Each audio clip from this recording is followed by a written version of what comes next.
A continuación, la ponencia Transmitir la fe. ¿Misión imposible? La pregunta que se plantea con el título Transmitir la fe, ¿misión imposible? Invita a la reflexión y a la exploración de estrategias y enfoques efectivos para llevar a cabo esta labor crucial. Se reconoce que la transmisión de la fe en el mundo actual requiere un entendimiento profundo de las dinámicas sociales, culturales y tecnológicas, así como una adaptación creativa y auténtica a estas realidades. En esta ponencia nos acompaña don Javier García, sacerdote diocesano de Santiago de Compostela, que se ordenó en 2005 y que como presbítero ha sido formador en el Seminario Menor de la Diócesis y director espiritual en el mismo. Es delegado de la Pastoral de Infancia y Juventud. Es un apasionado de la nueva evangelización y del primer anuncio. Con todos ustedes, el sacerdote Javier García.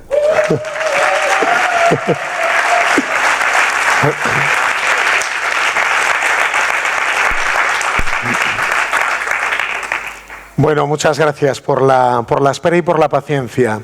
El avión en el que venía se cayó y como no monté en él, pude venir en tren, O sea que tuve suerte. No despegó esta mañana. Por eso he llegado tarde, así que disculpad la tardanza. Vamos a hablar hoy y os voy a hablar además, voy a intentar que sea media hora, para darle luego tiempo al doctor Manuel Selles para que también os hable, que tiene una charla un poco más amplia. Voy a intentar en media hora resumir lo que os vengo a transmitir, ¿vale? Que es cómo transmitir la fe en este siglo XXI, si es misión imposible o es misión posible. Y para hablar de ello no voy a tratar tanto el cómo, pensándolo bien, ¿no? Sino que voy a tratar el quién, ¿no? ¿Quién transmite la fe? Y el quién, cuando hablamos del quién, hablamos de la gran iglesia, que es la que transmite la fe. Por eso lo que vamos a hacer es hablar de quién transmite esta fe y con qué criterios también transmitimos esta fe. Y se me ocurrió una imagen, la imagen no es mía, sino que la imagen es de Jesús. Jesús, que era un hombre pues que sus primeros años de misión discurrieron alrededor del lago de Galilea. Sabéis que él se rodeó de pescadores, que eran los que le acompañaban, ¿no? Tanto es así que puso al frente de su iglesia un gran pescador, que era Pedro, ¿no? Y muchas veces cuando hablamos de la iglesia usamos la imagen de la barca. Hablamos de la barca de Pedro, que es la gran iglesia. Por eso yo hoy quería hablar de 5 imágenes, de 5 barcos, que nos pueden hablar de quién somos como iglesia, qué actitud tenemos, cómo nos ve el mundo, y si ahí somos capaces de transmitir la fe o no, ¿vale? Vamos a usar estas 5 imágenes. La primera de ellas es el barco más famoso de la historia. ¿Sabéis cuál es el barco más famoso de la historia? El Titanic, efectivamente. Ahí lo tenéis. Con respecto al Titanic, nos decían lo siguiente, fíjate.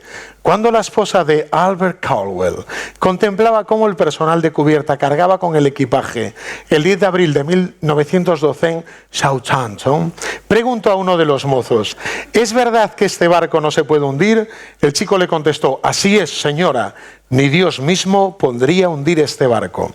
Los pasajeros de ese transatlántico, que iniciaba así su primer viaje a Nueva York, no podían ni imaginar lo que ocurriría 4 días después, 20 minutos antes de la madrugada. Ocurría esto. Este barco, que era el barco indestructible, que era el barco más grande que la historia, que el mundo había contemplado, este barco se hundió. Y mientras se hundía, la gente intentaba salvarse, ¿no? Mucha de la gente que estaba allí intentaba montarse en alguna de las barcazas, salir del barco, no hundirse, no morir. Y mientras tanto, mientras el barco se hundía, aparecen unos cuantos personajes, que yo creo que si visteis la peli de Titanic están a lo largo de todo el hundimiento, que son este cuarteto de cuerda. ¿Os acordáis de ellos? Este cuarteto de cuerda, mientras la gente se hundía, corría agobiada y tal, ellos tocaban, no, tócale otra, ¿no? Tócale otra, ¿no? Iban acabando, iban de pieza en pieza, un poco amenizando el hundimiento, ¿no? Y uno puede pensar, esta gente, que son además, trabajan para el barco, ¿no podrían dedicarse a salvar a gente? ¿Qué hacen tocando mientras todos se hunden, ¿no? ¿Qué hacen ellos amenizando? La primera imagen del Titanic puede ser la imagen de nuestra iglesia, que da la impresión de que se hunde, algo que parecía indestructible, una sociedad en la que venimos, que es una sociedad de cristiandad, y de repente vemos que la iglesia es irrelevante y que la transmisión de la fe es muy frágil. Nuestros hijos, nietos, a los que intentamos transmitir es muy difícil. ¿Y nosotros qué hacemos mientras tanto? pues a lo mejor nos dedicamos a tocar. A eso nos dedicamos. ¿Pero por qué? ¿Porque seamos malos? No, porque no sabemos hacer otra cosa. Esta puede ser la primera imagen de la situación que vivimos como iglesia, ¿vale? Puede ser un momento en el cual todo se hunde y nosotros, mientras tanto, hacemos lo que hemos hecho siempre, porque no sabemos hacer otra cosa, que es abrir la iglesia y celebrar misa. Y a lo mejor no se nos ha ocurrido que tenemos que salvar el barco y a la humanidad. Segunda imagen, ¿cuál es el barco más famoso? A ver si me acuerdo bien, para que vosotros lo sepáis. No, es en Galicia. ¿Cuál es el barco más famoso de la televisión española? Chanquete, efectivamente, aquí lo tenéis, ¿no? Un aplauso al barco de Chanquete, aquí lo tenéis. La Dorada se llamaba, ¿no? El barco de Chanquete. ¿Qué sucede? Si visteis la serie, todos habéis visto Verano Azul, excepto el monseñor venezolano, no sé si a Venezuela llegó o no. Bueno, le explico. Chanquete era un señor, que está en el centro, ahí descamisado, con barba blanca, y este hombre vivía en un barco, pero no en un barco en el mar, sino en un barco en la tierra, que es algo totalmente desnaturalizado. O sea, no es lo normal vivir en un barco en la tierra, ¿no? ¿Qué sucede? Su pueblo, que era un pueblo pues que después de la posguerra comienza a crecer, comienza el turismo, mucha gente, allí la gente quiere prosperar y comienzan a construir, ¿no? Edificaciones, calles, vías, edificios, urbanizaciones. Intentan agrandar la ciudad, que cada vez crezca más para recibir más visitantes, más turistas, más dinero, intentan prosperar. Pero se encuentran con que este hombre está viviendo allí y no quiere irse.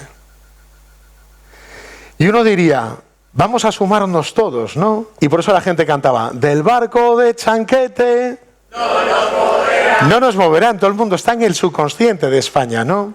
Y la gente allí decía, perdón, la madre que parió a Chanquete. O sea, es que queremos prosperar, queremos crecer, queremos avanzar. Y se suben con el barco y comienzan a cantar, del barco de Chanquete no nos moverán. Y sigue la canción, no voy a seguir, que la gente la sabe. Pero uno puede decir bucólicamente que hay gente más buena que han conseguido no echar abajo a Chanquete. Pero la realidad es que todo alrededor prospera, avanza, mejora, y Chanquete no. Chanquete es egoísta, a él le importa su barco, su vida, le da igual los vecinos, no le importa nada, ¿no? A veces puede dar la impresión de que la iglesia puede ser esto. Puede ser el lugar donde todo cambia alrededor, pero nosotros no cambiamos, ¿no? Seguimos haciendo lo de siempre, como siempre, de la misma manera. Ojo, todo alrededor cambia. Hay cosas que se caen, que se destruyen, hay que construir de nuevo. Todo cambia alrededor y nosotros no cambiamos, ¿no? Si no quieren venir, que no vengan, ¿no? Esto es lo que nosotros... Y nos hemos olvidado que la iglesia es un sacramento de salvación en medio del mundo, el que Dios la ha regalado para salvar, ¿no? Y puede ser que nos situemos como Chanquete, que todo cambia pero nosotros no queremos cambiar. En la parroquia ahora llegan estos, que hacen no sé qué, no, nosotros no, que no vengan, ¿no? El otro día me contó un párroco, un compañero mío muy simpático, que tiene en la parroquia el grupo de belenistas, que es gente que monta el Belén, ¿no? Y entonces él acaba de llegar a la parroquia, el otro día tuvieron una reunión con él y se le quejaron, es que somos muy mayores, es que no hay relevos, que no viene nadie, ay, es que no sé qué, que no sé cuánto, es un desastre, tal. Y dice él, bueno, pues en las misas del domingo voy a avisar, ¿quién quiere unirse al grupo de belenistas? Entonces lo dijo en todas las misas del domingo, una parroquia grande, de la diócesis.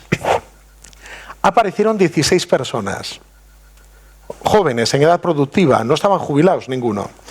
Y entonces se reunieron con ellos y tal, el párroco ya no estuvo, y a la carta, ¿qué tal fue la reunión? ¿Ya los habéis integrado? Dicen, no, porque les hemos dicho que nosotros lo montamos de martes a jueves, de 4 a 7 y media, y ninguno puede.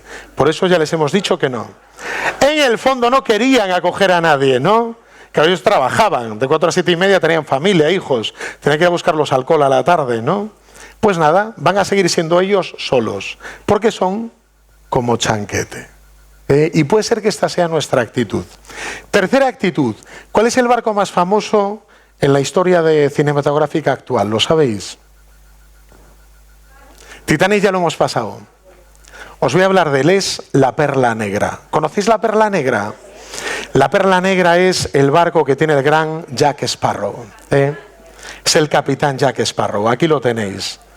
Lo he hecho con inteligencia artificial, por eso sale más guapo de lo normal. Jack Sparrow, este hombre es un capitán que él ama la perla negra. Perla negra es como su barco bucólico, es como el ideal, ¿no? Platónico. Ahí es la perla negra, su gran barco, con la perla negra, sus hazañas, lo que él puede hacer. Lo que sucede es que la perla negra aparece, pero enseguida desaparece en la saga. La meten dentro de una botella, la recuperan, luego se pierde. ¿Qué sucede al final? Que Jack Sparrow habla de la perla negra, pero él se dedica a usar cualquier barco. El holandés errante, el de los muertos vivientes, el que sea. A él le da igual, él lo que quiere es capitanear. Y esta puede ser la imagen de una iglesia que en el fondo es muy minifundista, ¿no? Que cada uno tiene su misión, porque para Jack Sparrow lo importante es su misión, pero no el barco, no la gran iglesia, sino su misión, lo mío, ¿no? Entonces, a veces en la iglesia te encuentras con gente que dice, todo está mal, qué mal está todo, pero mi grupo está muy bien, ¿eh? Vendemos muchos discos, nosotros, lo demás está mal, ¿no? La parroquia al lado, todo, pero yo estoy bien. Y esta es la actitud de Jack Sparrow, que es la de aquel que solamente es capaz de ver su misión, sus pequeñas misiones, pero que no piensa en la gran iglesia. Y a veces hacemos pequeñitas iglesias, parcelas, pequeñas misiones, pero no nos centramos en la gran misión de la iglesia. Vamos allá, cuarta imagen, recuperamos las imágenes. La primera era la del Titanic, todo se hunde y nosotros hacemos lo que siempre hemos sabido hacer, ¿vale? La segunda imagen, el barco más popular de España, que del barco de Chanquete no nos moverán, fíjate, y podemos tener la actitud de Chanquete. Todo cambia menos nosotros. Tercero, la perla negra, el barco de Jack Sparrow. Vamos con el cuarto. Esto a lo mejor no lo visteis, pero es muy interesante.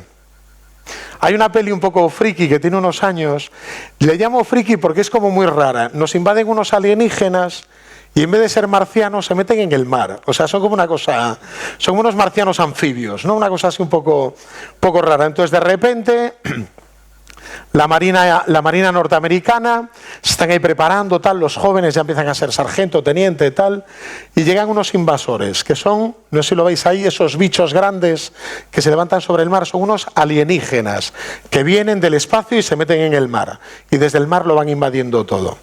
¿Qué sucede en la peli? Pues va la marina con todas sus fuerzas a intentar destruir a estos alienígenas, que son más rápidos, son más listos, los delatan antes, acaban con ellos, acaban con toda la flota, pero con toda.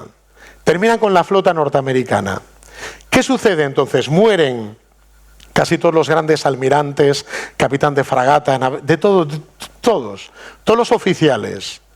Y de repente quedan unos pocos suboficiales, bajos mandos, unos cuantos soldados y dicen, ¿qué hacemos ahora? Nos van a invadir, vamos a morir aquí todos. Esto se acaba, ¿no? Como alguno piensa en su parroquia, esto se acaba, ¿no? Sé tú el último en cerrar. Pero lo que sucede es que descubren que en uno de los puertos norteamericanos hay como un gran museo de barcos. Y estos barcos no funcionan con tecnología, son analógicos, ¿no? Funcionan, son barcos algunos de leña, de vapor, de tal, de estas cosas. Y dicen, son los únicos que nos quedan para luchar contra ellos. Y dicen, ojo, pero no sabemos usarlos. ¿Qué hacemos? Y entonces van a buscar a todos los reservistas que iban allí, todos los jubilados que iban a pasar su tiempo a enseñar el barco, porque era un museo. Iban, en este barco hemos ido, yo fui a luchar a Vietnam, en este barco yo fui a luchar a Afganistán, tal.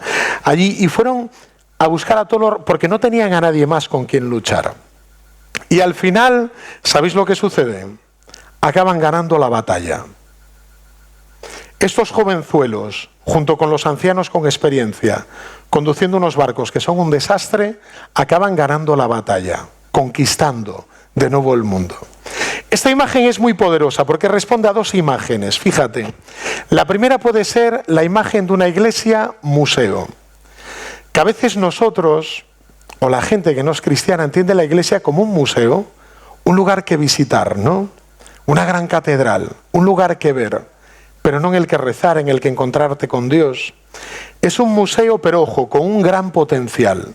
Como estos barcos, que eran museos, pero que son los que acaban recuperando, salvando a la humanidad. Un museo, pero con potencial.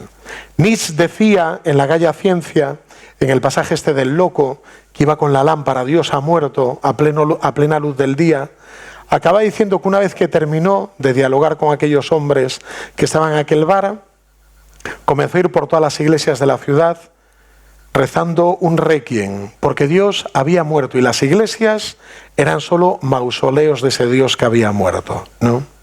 Y puede ser eso, pueden ser museos, pero con un gran potencial. Y la segunda imagen que nos da: salvan el mundo no los jóvenes, no los ancianos, sino juntos. Necesitan trabajar juntos. La sabiduría y la experiencia, junto con la pasión y el fuego, son capaces de salvar el mundo. Cuarta imagen, que tiene al mismo tiempo dos imágenes. Vamos con la última. Esta no la conocéis, ¿vale? No la conocéis. Bueno, estos son los bichos. Mira qué feos. No la conocéis porque esta imagen que vais a ver ahora es la imagen de mi ciudad. Vale, quinta imagen. Yo soy de La Coruña, natural. Y en la entrada de La Coruña, ¿alguna habéis estado en La Coruña? Se come buen pulpo, ¿eh? Bueno, al llegar a La Coruña, normalmente entras por una avenida, que es esa avenida de 3-4 carriles, de Alfonso Molina, La Vedra y tal. Y cuando vas bajando, vas llegando ya al primer desvío que pone Irís, que es mi barrio, y ahí se encuentra un barco. Tenemos un barco, este barco que está aquí abajo, que pone detrás Torre de Hércules. Tenemos un barco ahí en la ciudad, un barco al que nadie le hace, puñetero caso. O sea, nadie se acuerda de ese barco está ahí, le pusieron unas redes para que no se metieran ocupas, ¿no? Como chanquete a vivir en el barco y tal, pero es un barco que a nadie le importa, solo cuando hay problemas, ¿no? ¿Qué sucedió? Un 31 de diciembre, que es el día de fin de año, la gente se va de fiesta y estas cosas, unos jovenzuelos coruñeses se fueron a un pueblo cercano a Betanzos a tomar unos churros a las 12 de la mañana. Venían, no habían dormido nada, y cuando volvieron pasó esto. En vez de hacer la curva, lo hicieron recto, ¿no? En vez de hacer hicieron pum, y acabaron empotrándose contra el barco. 1 de enero no hay periódicos, pero 2 de enero sí. ¿Cuándo el 2 de enero salieron las noticias? Han agredido nuestro barco, el barco de La Coruña, tal, unos jóvenes, unos locos, tal, se han metido, tal. Las redes ardían. Todo el mundo hablando del maldito barco. Nadie sabe el nombre del barco. O sea, no sé si tiene nombre o no, yo tampoco lo sé. O sea, a nadie le importa el barco. Pero ese día de repente todos defensores del barco. Vamos a hacer una colecta, vamos a restaurar el barco. No hay que traer otro, no, que es nuestro barco y tal. De repente se montó una, pero tremenda. Y esto mismo puede pasar con la iglesia. Que la iglesia sea un lugar totalmente irrelevante en nuestro tiempo, pero ojo, que la gente una vez al año te lo demande, ¿no? Porque tengo un bautizo, o tengo una boda, ¿no? O un sacramento. Y ese día al año sí que me acuerdo, ¿no? El resto del año me da igual, no me importa, ¿no? Pero se acaba convirtiendo en una iglesia de servicios, que solamente tiene notoriedad una vez al año o una vez en la vida. De repente ese día sí, ¿no? Que sea lo mejor, que esté de la mejor manera, pero el resto del año no le importa a nadie. Ni el nombre, ni a qué parroquia pertenezco, ni mi párroco, ni qué papeles hay que llevar. O sea, solamente tiene notoriedad una vez al año, en un momento en que a mí me interesa, ¿no? ¿Qué puede ser esa imagen de la iglesia como servicio solamente? Que da servicios, pero que no evangeliza. Esto es tremendo, ¿eh? Y podemos pasar como el barco, o como los curas, que se hacen famosos cuando hay una cosa así rara, ¿no? Pero el resto del tiempo pasan desapercibidos, no importan, generan indiferencia. Bueno, vamos a recordar las 5 imágenes. Y os voy a pedir, porque estamos ya terminando, que levantéis la mano con cuál os sentís identificados o creéis que se sienten identificados la mayoría de la gente, ¿vale? La primera imagen era la del Titanic. Todo se hunde y ellos hacen lo que siempre han sabido hacer. Podemos estar así, colapsados, haciendo lo que hemos sabido hacer, nada más, tocando el violín. Puede ser la segunda imagen, que es la imagen de Chanquete. Todo se hunde alrededor y nosotros a defender lo nuestro. Pero no acogemos, no salimos como Chanquete. No le importan los demás, que el mundo se pierda, se condene, no le importa. O Jack Sparrow, donde es una iglesia en la que cada uno va teniendo su pequeña misión, pero no pensamos en la gran iglesia. De esa de la que hablaba Santa Teresita, ¿no? En el corazón de la iglesia, mi madre, yo seré el amor, pensaban la iglesia entera. No solo en su iglesita del Carmelo de Lisieux, ni en su parroquia, ni donde nació Jean Abenson, no. Pensaban la iglesia entera. Cuarta imagen, Battleship, que nos hablaba de dos cosas. Una iglesia museo con un gran potencial y nos hablaba también de esa capacidad jóvenes y ancianos de llevar a cabo la salvación del mundo. Y la última, el barco irrelevante de mi pueblo, que yo no sé el nombre, ni vosotros tampoco, claro. O sea, no os preocupéis, ¿vale? ¿Cuáles estáis más de acuerdo con la imagen del Titanic? Levantad la mano, podéis repetir, varias. La imagen del Titanic, todo se hunde y no sabemos qué hacer. Muy bien. ¿Cuántos de vosotros tenéis en la cabeza la imagen de Chanquete? ¿Pensáis en esta iglesia? Vale, más manos. Bien, en la imagen de Jack Sparrow, de las pequeñas misiones, no pensar en la gran iglesia, ¿cuántos? Unos cuantos. Muy bien, caramba. La imagen de Battleship, ese museo con ese potencial, y esos jóvenes y ancianos, ahí coincidís la mayoría. Muy bien, es la más esperanzada. Y por último, la imagen del barco de mi barrio, de mi ciudad. Vale, unos cuantos también. ¿Por qué es importante esto? Porque para transmitir la fe primero tenemos que ser conscientes de quién somos. Pablo VI decía en Evangelii Nuntiandi, anunciando el Evangelio, una carta que escribió en los años 70, que la misión de la Iglesia es evangelizar. Si la Iglesia no evangeliza, no está siendo fiel a su misión. Por eso es muy importante que seamos conscientes de esto. La misión de la Iglesia es evangelizar. ¿Cuál es el barco que yo os diría que responde más a la imagen que debemos tener? Para mí sería este, el Arca de Noé. Por varias razones, fíjate, la primera, para transmitir la fe. Lo primero, la iniciativa parte de Dios. No es Noé que un día se levanta y dice, voy a construir un barco.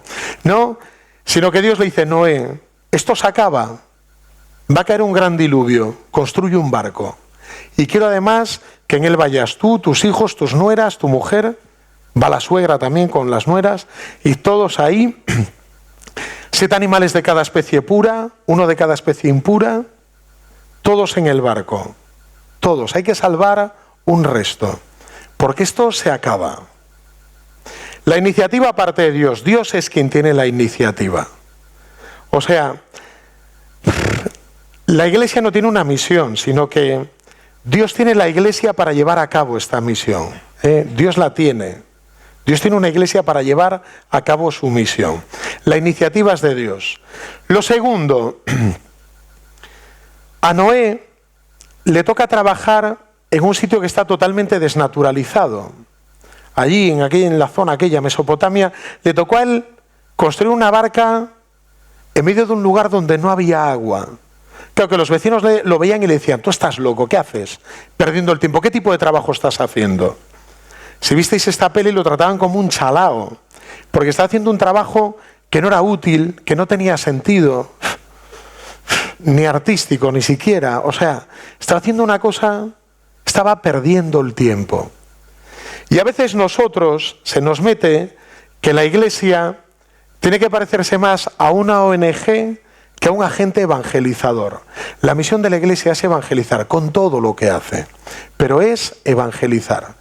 Y evangelizar no solo transmitir el mensaje de Jesús, sino que es transmitir a Jesús. Eso es evangelizar. Jesús es el Evangelio. Eso es evangelizar. Lo primero, os decía, la iniciativa parte de Dios. Lo segundo, Noé va a tener una misión en medio del desierto, en aquel lugar, sin ver nada, ¿no? Y tercero, y muy importante, con este hecho, Dios lo que va a realizar es una alianza con toda la humanidad.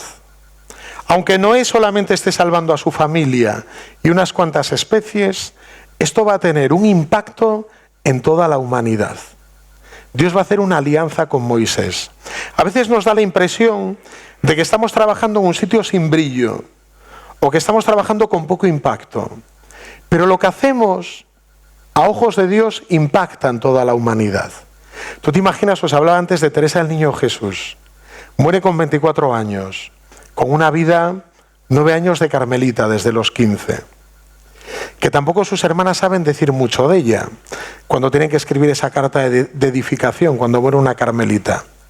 Santa, doctora de la Iglesia, patrona de las misiones, porque en el corazón ella sabía que su vida impactaba en toda la humanidad, fuera de los muros, fuera de los lugares donde ella se movía, a donde ella llegaba físicamente. Y ese impacto sigue llegando hasta nosotros 150 años después de su nacimiento. Por eso hay que tener claro esta clave. Noé lo hace, pero no solo para salvar a su familia, para salvar a toda la humanidad. Y Dios hace una nueva alianza. Por eso el texto termina con una cosa muy chula. Dios coloca en el cielo su arco. ¿Sabéis cuál es el arco de Dios? Leísteis Génesis capítulo 6 en adelante, el arco iris. Dice, cuando veas esto, recuerda que me he arrepentido, que nunca más voy a destruir a esta humanidad. Fíjate. Y eso lo dice Dios. Por eso es muy importante que si queremos transmitir la fe, seamos conscientes de que nuestra misión va más allá de nuestro éxito. Es mucho más grande que lo que podemos lograr y podemos ver. Bueno, pues con esto y un bizcocho, yo creo que he hablado la media hora, he llegado tarde, pido disculpas, me deis un aplauso y me vuelvo a casa, ¿vale? Muy bien.